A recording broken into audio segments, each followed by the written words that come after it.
Good morning everyone, it's Doug for Vermont Hoyas and welcome once again to my dark dingy basement.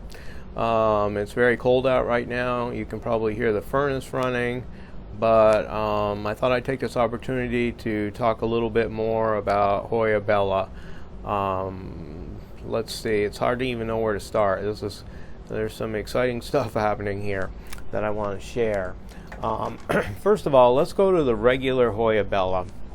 This was part of a large plant that I had outside all last summer, and I just didn't have room for it, and I decided to heck with it. I'm just gonna let it freeze, throw it out at the end of the year. But we got a temperature of 30 degrees outside. There was ice on the bird bath that I had to break out, and the darn thing was still alive, so I couldn't believe it. So I took cuttings and I started them. Now I'm happy I did, because I have this cute little plant. It's got buds on it, but I thought what was remarkable about this is the fact at how cold hardy Hoya Bella really is. To be able to take a temperature of 30 degrees that froze a bird bath right next to it and have the cuttings survive, that's insane. I don't know of too many Hoyas that could take that. So I just wanted to share the cold tolerance of Hoya Bella. Now we're going to take a look at this one here. This is a new one that I got. There was a really nice young lady from California who sent me a couple of cuttings of this. This is Hoya Pax Tony Eye, and it's Hoya Bella, except the leaves are about an inch longer than regular Hoya Bella. I've measured these are about 2 1/4 inches long, and the regular Hoya Bella are about 1 1/4 inch, 1.5 inches. So these are 3/4 to 1 inch longer than the regular Hoya Bella. It gets the same type of flowers. You can see that they're a little tinier and more delicate than on the regular Hoya Bella, but I'm thrilled to get this different variation, Hoya Pax Tony Eye. And thank you, Mandy. I really appreciate you getting me this plant, because I really love it.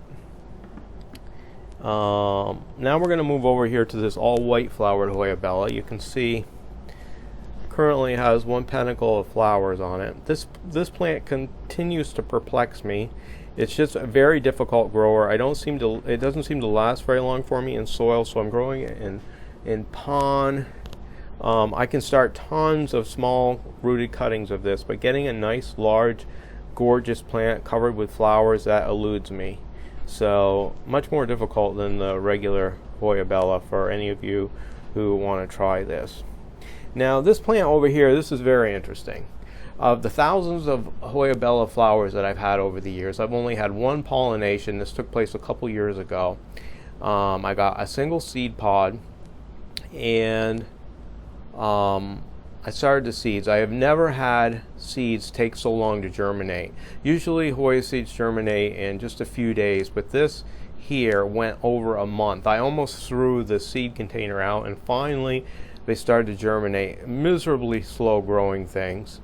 I don't know what was wrong with the seed, but anyway, I took the best seedlings that I had out of that batch, and I just shoved them all in one pot because I didn't have time to deal with it at the end of the year. So I have a whole different variety of stuff, Hoya Bella's seedlings growing in this one pot. But the most interesting one is this one here. Look at how light colored this is.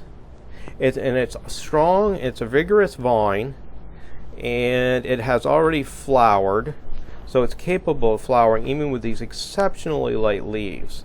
I have 2 long strands of this, so when I get the time, I'm going to take cuttings and I'm going to try to propagate this blonde colored Hoya Bella.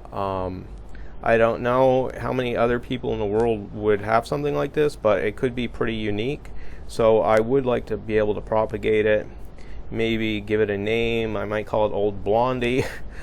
I have no idea, but I think it's very cool, just because it's just so different colored than normal Hoya Bella. You can see how light green that is, and I have a second strand over here the same way. Very vigorous. So we'll see what I can do with that. Hopefully I can propagate it and get some pots of this going, just because it's so unique. Well, that's about all I have to say today about Hoya Bella, but it's if people did nothing but grow Hoya Bella their entire life, they could still have a lot of different varieties. There's variegated ones out there that I don't have, never had.